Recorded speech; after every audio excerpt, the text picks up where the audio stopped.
मतलब बिना माँ के पैदा हुआ, बिना माँ बाप के साथ पैदा हुआ, तो उन्होंने सोचा था कि बाप के बिना भी पहला। Hi guys, welcome back to my channel. नमस्ते, सत श्री अकाल, अस्सलाम वालेकुम। कैसे हो जनाब? आई होप कि आप सभी लोग बहुत ज़्यादा अच्छे होंगे। बाकी नहीं हो अच्छे, क्या हो रहा है क्या नहीं हो रहा, नीचे कमेंट सेक्शन में ज़रूर बता दिया करो यार। कमेंट पढ़ लेती हूँ मैं, इतनी भी बुरी नहीं हूँ कि किसी कमेंट नहीं पढ़ूँ, मैं पढ़ती हूँ कमेंट। आज का वीडियो है दास्तान मौला अली भाई मुफ्ती हम्मद राजा मोरादाबादी, पैदाइश का वाक्य। मौला अली, पता नहीं क्या होगा इस वीडियो के अंदर, मुझे नहीं पता। इस टॉपिक ही अलग है, दास्तान मौला अली। ठीक है, तो इनके बयान काफ़ी ट्रस्टेड होते हैं, काफ़ी अच्छे होते हैं और आप लोगों को भी बहुत ज़्यादा पसंद आते हैं। आप लोग रिक्वेस्ट करते हो इनके बयान के लिए। So without talking much and without wasting any single moment, let's quickly jump into the video. ले बजी है चंद सांसें या नबी तशरीफ ले आओ कि रस्ता तक रही है आपका बीमार की चौखट। लाला आदत फरमाते हैं, क्या बात रजा उस चमनिस्तान करम की, जहरा है कली जिसमें हुसैन और हसन फूल। सबसे पहले मैं बात करूं मौला अली की। हजरत अली के नाम पे जरा कह दो ना सुभान अल्लाह। है जी, ये नाम इतना ताकतवर है, अगर कमजोर अली का नाम ले दे तो पहलवान बन जाता है। और तुम तो अल्हम्दुलिल्लाह आधा किलो खाना खाने वाले पहलवान हो, फिर भी जबान नहीं बोल रही। जरा बोल दो जोर से, या अली। सुभान अल्लाह, ये पूरा मोहल्ला मजमे पे भारी है। हाँ, तुम बेदार रहो, बाकी इनका मुंह देख के काम चलाते रहेंगे। हाँ, बस तवज्जो करें। कौन है अली? तवज्जो माने क्या होता है? मेरे हुजूर आपकी प्यारी चच्ची हजरत फातिमा बिनते असद। आका फरमाते, फातिमा बिनते असद उम्मी बाद उम्मी, ये मेरे माँ के बाद मेरी माँ है। याद होगा आपको कि हुजूर अभी बज़ाहिर पैदा नहीं हुए, हजरत अब्दुल्ला के आंगन में नहीं आए कि हजरत अब्दुल्ला का विसाल हो गया। 6 साल की उम्र शरीफ हुई, आपकी वालिदा मोहतरमा का विसाल हो गया। 8 साल की उम्र शरीफ हुई, आपके दादा का विसाल हो गया। ये विसाल हुए, जब दादा के विसाल का वक्त आया, आपने फरमाया मेरे बाद मेरे पोते की परवरिश कौन करेगा? वजो है ना, मेरे बाद मेरे पोते की परवरिश कौन करेगा? सबसे पहले हजरत अमीर हमजा खड़े हुए, अपने भतीजे की परवरिश मैं करूंगा। उसके बाद अबू लहब खड़ा हुआ, कहने लगा परवरिश मैं करूंगा। अबू जहल जो है वही। उसके बाद मेरे नबी की फूफी खड़ी हजरत सफिया खड़ी हुई कि मैं करूंगी परवरिश। उसके बाद मेरे नबी की दूसरी फूफी हजरत आतिका खड़ी हुई, सारे लोग मैं करूंगी परवरिश। अबू तालिब का माली हालत इतनी कमजोर थी आपकी कि सबने कहा, और आपके वालिद ने कहा कि अबू तालिब तुम्हारी माली हालत कमजोर है, तुम्हारे पास अपने भी बच्चों के खर्चे हैं, वो मुश्किल से होते हैं, अगर तुम मेरे पोते को अपने पास रखोगे तो परवरिश कैसे कर पाओगे? आओ गरीबों से नफरत करने वालों, अपनी अमीरी पे नाज करने वालों, मेरे नबी का फैसला देखो।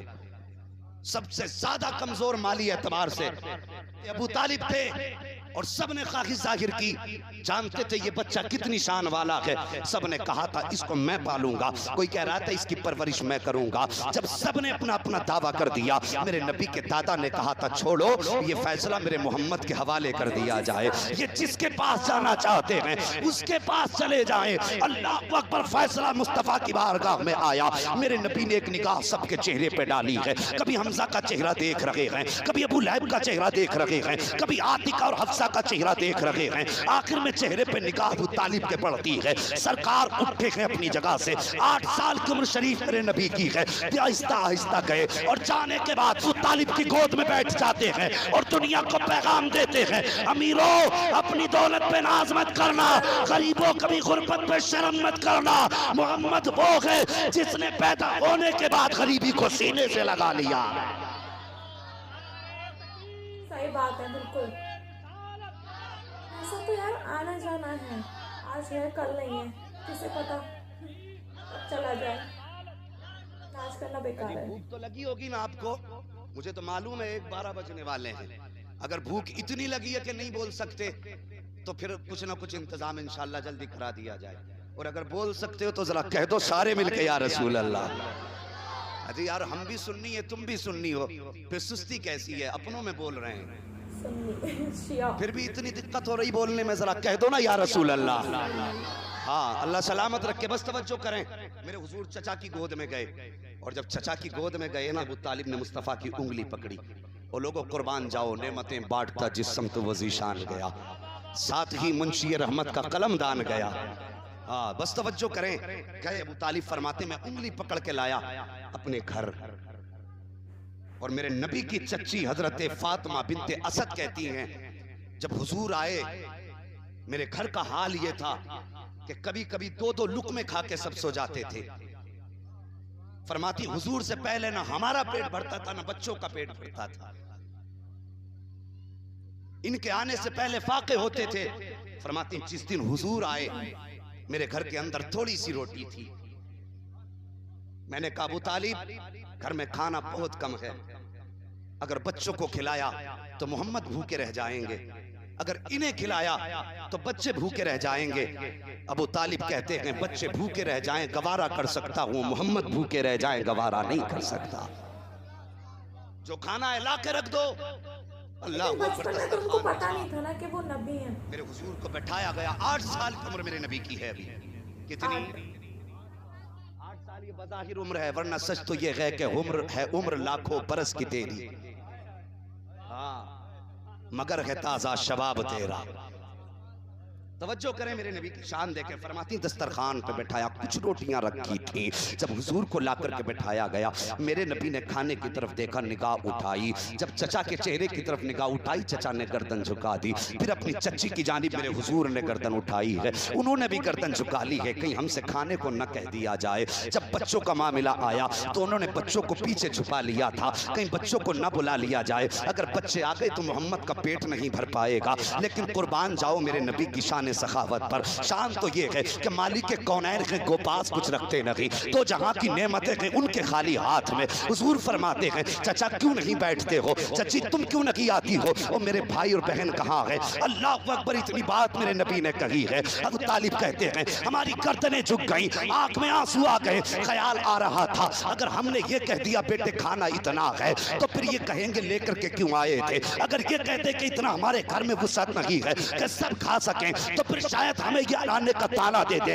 लेकिन कहते कुर्बान जाऊं अपने महबूब के। हुजूर फरमाते चचा आकर के बैठो। जब इशारा किया हिम्मत न थी ठहर जाता, मैं आया हुजूर के सामने बैठ गया। फातिमा बिनते असद आई आकर के बैठ गई, बच्चों को भी बैठाया गया। अल्लाह अकबर। फातिमा बिनते असद कहती है हम सब खाना खाना शुरू करते हैं लेकिन डर रहे थे कहीं खत्म ना हो जाए। कहती है मुझे पैदा करने वाले की कसम हम सब ने पेट भर के खा लिया। जब मोहम्मद दस्तरखान से उठ गए मैंने सोचा देखो रोटी कितनी है, फरमाती है जितनी रोटी खाने से पहले रखी थी उतनी रोटी खाने के बाद रखी हुई।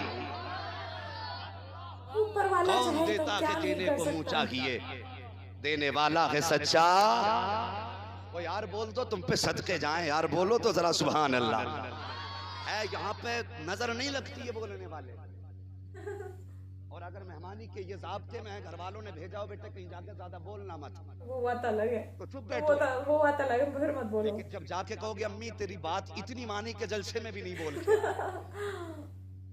तो माँ कहेगी बेटे दूध का उल्टा ही असर कर दिया क्या है जी। कभी कभी बोलना भी अच्छा होता है, बोल दो जरा सुभान अल्लाह। अल्लाह भला करेंगे। मैं अपने नाम पे नहीं उसके नाम पे बुलवा रहा हूँ जिसके नाम पे लंगर खाते हैं, जिसके नाम के टुकड़े तोड़ रहे हैं हम। और हमारे बोलने में जितनी ज्यादा अल्लाह की तस्बीह बयान होगी उतनी नेकियां ज्यादा होंगी और उसका सवाब उतना ही ज्यादा हमारे मरहूम की रूह को पहुंच जाएगा।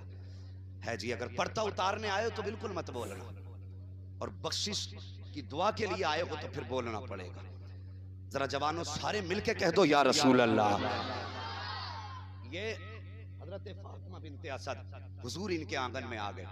फरमाती फिर तो बरकतों के ठिकाने ही ना रहे। हुजूर आ गए फिर तो रहमतों की बरसात होने लग गई। और वक्त गुजरता गया, अबू तालिब का भी विसाल हो गया। हुजूर के ऐलान नबुव्वत के बाद और पहले भी बड़ी हमदर्दी हज़रत तालिब ने की।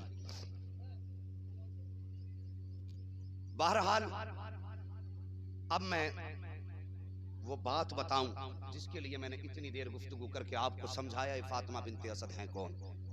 मेरे नबी की प्यारी चच्ची कौन है?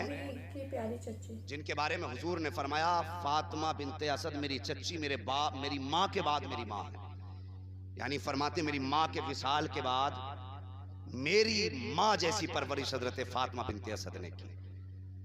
एक दिन हुजूर आए, उस वक्त हजरत अली माँ के शिकम में मौजूद थे। कहाँ थे? शिकम क्या होता माँ है? के शिकम में हजरत अली मौजूद थे। हुजूर जब आते हजरत फातिमा बिनते असद उठ के खड़ी हो जाती। एक दिन हुजूर ने कहा चच्ची जब मैं आया करूं तो उठ के खड़ी मत हुआ करो, इसलिए कि तुम्हारे चेहरे में मुझे माँ का चेहरा नजर आता है, आप उठ के ना खड़ी हुआ करें। हजरत फातिमा बिनते असद कहती हैं कि मैं कैसे बैठ सकती हूँ, जब तुम आते हो ना तो मेरे शिकम में जो बच्चा है वो मुझे कहता माँ उठ के खड़ी हो जा, नबियों का इमाम आ रहा है। ये अली वो हैं जो माँ के शिकम में भी नबी का एहतराम कर रहे हैं। माँ उठ के खड़ी हो जा कि नबियों के इमाम आ रहे हैं। कहती हुजूर मेरे पेट में जो बच्चा है वो मुझे बैठने नहीं देता है, वो मुझसे कहता माँ उठ के खड़ी हो जा, मेरा महबूब आ रहा है। अल्लाह अकबर। उठाइए तारीख, कौन है ज़हरा के शौहर, कौन है हसनैन के बाबा, कभी इन्हें पढ़ने की भी कोशिश करो। साकिब आ रहा है मुहर्रम का महीना, खिचड़े खाएंगे भूल जाएंगे कौन है अली, कुछ दिन नारे लगाएंगे भूल जाएंगे कौन है अहले बैत अतहार। जरा गौर कीजिएगा प्यारे, हजरत फातिमा बिनते असद मेरे नबी के साथ हरम शरीफ में तवाफ फरमा रही हैं। तवाफ के बीच में मेरे नबी ने अचानक मुड़ के पीछे की तरफ देखा तो आपकी चच्ची का चेहरा सुर्ख हो चुका था। हुजूर ने चच्ची के चेहरे पे निगाह डाली, फरमाते चच्ची क्या कोई परेशानी है, क्या कोई वजह है जिसकी वजह से चेहरा सुर्ख हो गया है? तब हजरत फातिमा बिनते असद ने कहा था या रसूल अल्लाह लगता है बच्चे की विलादत का वक्त करीब आ गया है। मेरे नबी फरमाते हैं चच्ची फिर तवाफ के चक्कर जल्दी जल्दी लगा लो। हजरत फातिमा बिनते असद ने कहा था या रसूल अल्लाह अब मुझसे चक्कर भी नहीं लगाए जाते हैं। आका फरमाते हैं फिर ऐसा करो जल्दी घर चली जाओ। कहती मुझ में जाने की भी ताकत रखी है, घर चल के कैसे जाऊंगी, दर्द की शिद्दत है। जब इतनी बात कही थी तो खाने काबा की दीवार फटी, आवाज आती है फातिमा बिनते असद अगर अपने घर नहीं जा सकती है मैंने अपना घर खोल दिया है, मेरे घर के अंदर दाखिल हो जा। तो था मैंने ऐसे कुछ वाक्य, मेरे घर में आ जा। अभी वो अंदर घुसी थी ना। हजरत अली की विलादत काबे के अंदर हुई। सुना है, सुना है। कोई कहेगा रिवायत ज़ईफ है, कोई कहेगा सनद ज़ईफ है। मैं कहता हूँ फजाइल में रिवायत भी मोतबर, ज़ईफ रिवायत भी मोतबर होती है। तवज्जो है ना? कहा मेरे घर में आ जा, अगर अपने घर नहीं जा सकती तो फिर मेरे घर में आ जा। और वो सबको याद होगा हजरत ईसा इब्ने मरियम, हजरत तो याद है, भी कल परसों ही तो सुना है। जिब्रील ने फूंक मारी, हजरत ईसा माँ के शिकम में आ गए। विलादत का वक्त आया तो आप कहाँ थी? पेड़ के नीचे बैतुल मुकद्दस में थी। रब ने हुक्म दिया मरियम बैतुल मुकद्दस से बाहर आ जाओ। काबा भी मस्जिद है, बैतुल मुकद्दस भी मस्जिद है। फर्क देखिए, जब हजरत ईसा की अम्मी बच्चे के विलादत के वक्त हरम उस मस्जिद अक्सा में थी, हुक्म हुआ बाहर निकलो।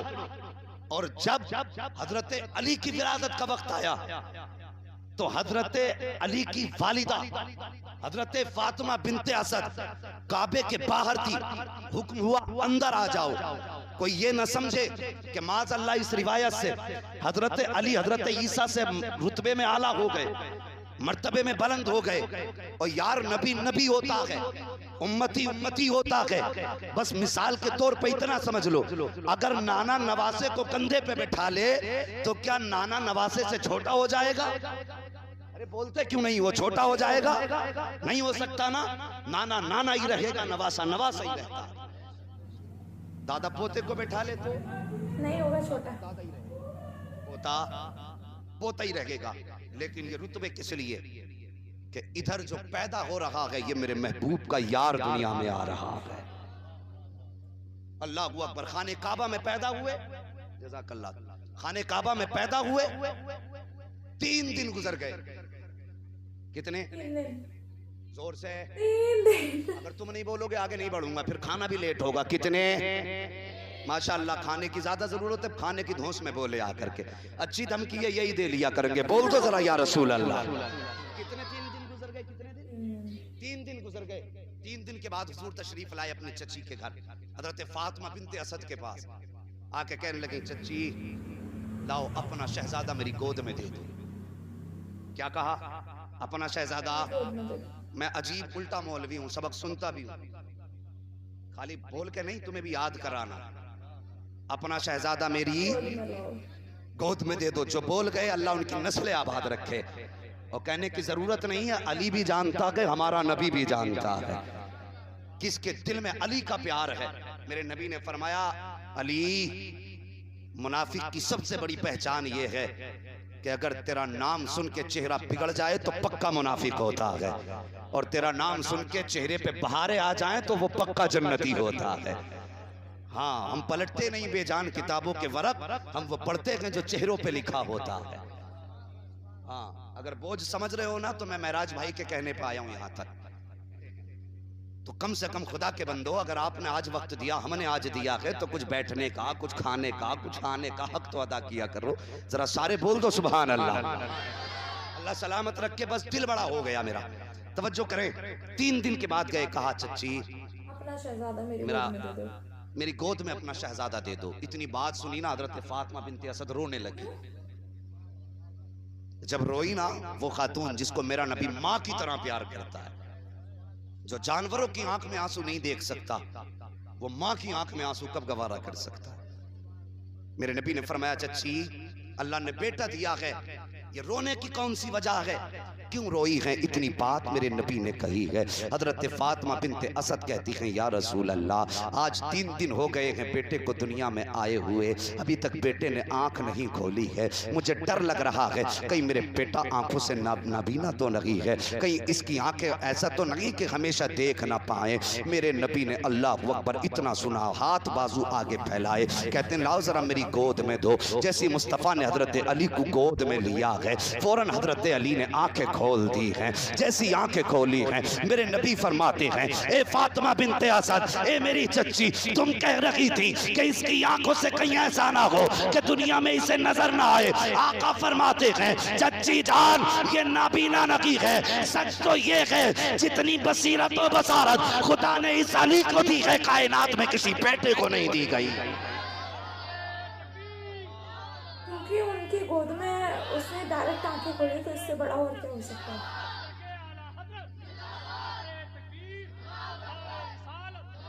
अल्लाह अकबर। ये मेरे मौला अली हैं। सोचो पैदा कहाँ हुए? काबे की दीवार। सारे बोलो अल्लाह सलामत रखे। याद है ना बात?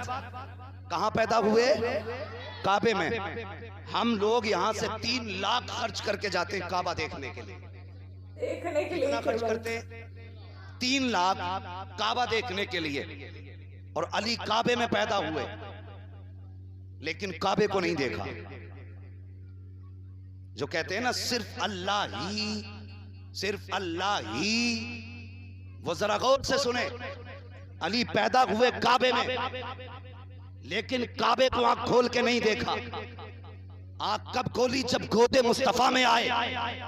अली काबा वो जगह है कि जिसकी तरफ नमाज का इरादा हो, भारत वाले रुख करते काबे की तरफ, पाकिस्तान वाले रुख करते काबे की तरफ, अमेरिका का मुसलमान रुख करता है काबे की तरफ। लोग लाखों रुपए खर्च करके जाते काबा देखने के लिए, खिलाफे काबा छूने के लिए, आबे ज़मज़म पीने के लिए लाखों पैसे खर्च करके जाते हैं, तब जाके काबे तक पहुंचते हैं। ए अली, तुम तो पैदा ही काबे में हुए, फिर काबे को क्यों ना देखा?